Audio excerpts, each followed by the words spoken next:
ലോക സംഗീത ദിനത്തിൽ ഗായിക വൃന്ദയെ ആദരിച്ച് നീലേശ്വരം ജനമൈത്രി ശിശു സൗഹൃദ പോലീസ്. വൃന്ദയുടെ വീട്ടിൽ വെച്ച് നടന്ന ചടങ്ങിൽ നീലേശ്വരം സബ് ഇൻസ്പെക്ടർ കെ.വി. രതീശൻ വൃന്ദയെ പൊന്നാടയണിയിച്ച് ആദരിച്ചു.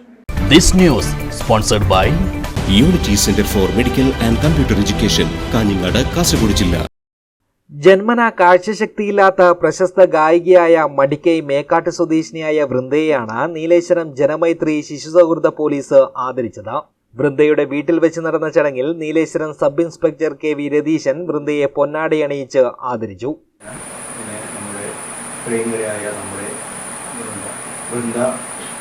നല്ലൊരു പാട്ടുകാരിയാണ്.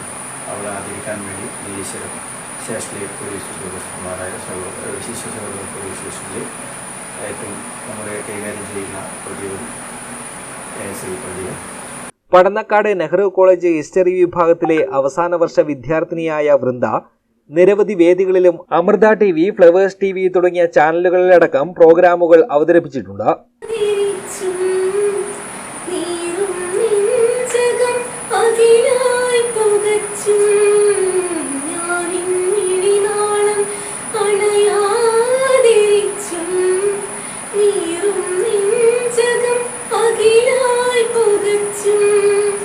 ശിശു സൗഹൃദ police officer Pradeep Thrikaripur, Janamaithri beat officer Pradeepan Kotholi തുടങ്ങിയവർ പങ്കെടുത്തു. News bureau, Cheruvathur.